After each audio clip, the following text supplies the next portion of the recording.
আসসালামু আলাইকুম বন্ধুরা, আপনাদের জন্য নিয়ে আসলাম মজাদার। দেখেন, এটা হচ্ছে রুই মাছের ভুনা, টমেটো দিয়ে রুই মাছের ভুনা। দেখেন কত ইয়ামি, কত মজাদার। দেখেন, একবার যদি খান তাহলে বারবার খেতে চাইবেন। দেখেন রুই মাছের ভুনাটার কালারটা কত সুন্দর হয়েছে।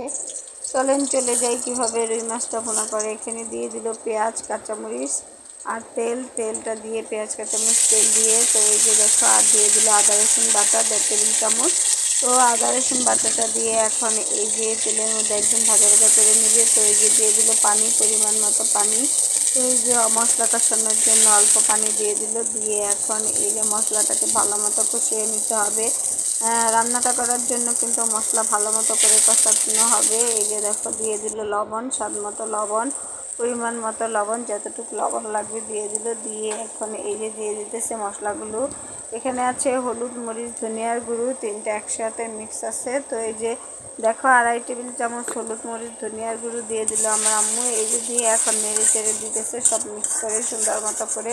তোমরা এরকম নেড়ে চেড়ে দিবা, সব সুন্দর মতো করে মিক্স করে দিবা, যেন সব মশলাটা একদম সুন্দরভাবে পারফেক্টভাবে কষানো হয়ে যায়। এই যে দেখো, আমার আম্মু সুন্দর মতো করে নেড়ে চেড়ে দিতেছে মশলাটা যত ভালো মতো করে কষানো হবে তরকারি ততই মজা হবে। মশলার উপরেই ডিপেন্ড করে তরকারি মজা হবে না মজা হবে। তো এই যে দেখো, দিয়ে দিল টমেটো কুচি। তো এই যে টমেটো কুচি দিয়ে এখন মশলার সাথে ভালো মতো করে কষিয়ে নেবে, ভালো মতো করে। এই যে দেখো, এই যে কষানো হয়ে গেছে মশলার সাথে টমেটোটা, আর মশলাটা ভালো মতো কষানো হয়ে গেছে। এই যে আমার আম্মু নেড়ে চেড়ে দিতেছে যেন নিচে না লেগে যায়। এই যে দেখো, সুন্দর মতো নেড়ে চেড়ে নিতেছে, আর মশলাটাকে আর টমেটোটাকে একদম ভাজা ভাজা করে নিচ্ছে, যেন তরকারিটা প্রচুর স্বাদ হয়। আর এত স্বাদ হয়েছিল, একবার যদি তোমরা না খাও তাহলে আর কোনো খাইতে পারবা না, বুঝছো? তো অনেক স্বাদ হয়েছিল এই রুই মাছ ভুনাটা।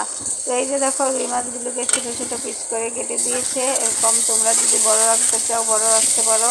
আমার আম্মু ছোটো ছোটো পিস করে এই যে কেটে দিয়েছে। কেটে দিয়ে এখন রুই মাছটাকে ভুনা করে নেবে একদম সুন্দর মতো করে, একদম তেলের মধ্যে ভাজা ভাজা করে, মশলার মধ্যে একদম ভালো মতো করে কষিয়ে নিতেছে। এই যে দেখো, নেড়ে চেড়ে দিতেছে কষানোর জন্য, যেন সব মাছগুলো ভালো মতো কষানো হয়ে যায়। তো এই যে দেখো, নেড়ে চেড়ে দিতেছে। এই যে দিয়ে দিল অল্প পানি, যেহেতু এটা ভুনা তরকারি হবে, রুই মাছের ভুনা তরকারি, তো এর জন্য অল্প পানি দিলেই হবে। এই যে দেখো, অল্প পানি দিয়ে এখন মাছগুলোকে ভালো মতো করে সিদ্ধ হয়ে যাবে। এই পানির মধ্যে বলক আসা পর্যন্ত অপেক্ষা করবে। এই যে আমার আম্মু আর একটু পানি দিয়ে দিল, দিয়ে এখন একটা ঢাকনা দিয়ে ভালো মতো করে ঢেকে দিবে, আর বলক আসা পর্যন্ত অপেক্ষা করবে। তো এই যে দেখো, ঢাকনা দিয়ে ঢেকে দিয়েছে, আর বলক এসে গেছে সুন্দরভাবে। এখন একটু নাড়াচাড়া করে দিলে যেন সব মাছগুলো ভালো মতো পারফেক্টভাবে একদম ভালো মতো করে সিদ্ধ হয়ে যায়।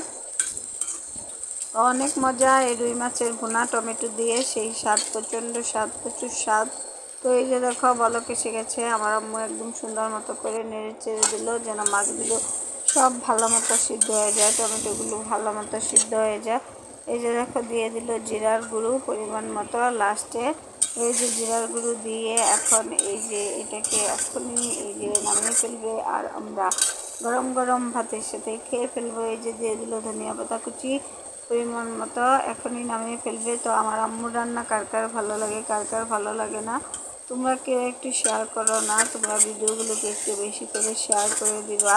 দেখো, একটু শেয়ার করলে কি হয়, একটু শেয়ার করে দিবা। আর যারা যারা আমার পুরো ভিডিওটা দেখেছেন সবাইকে থ্যাংক ইউ, আর যারা দেখেন নাই তারা পুরো ভিডিওটা দেখবেন। যেখানে যার ভিডিও দেখেন পুরো ভিডিওটা দেখার চেষ্টা করবেন। আসসালামু আলাইকুম, সবাই ভালো থাকবেন।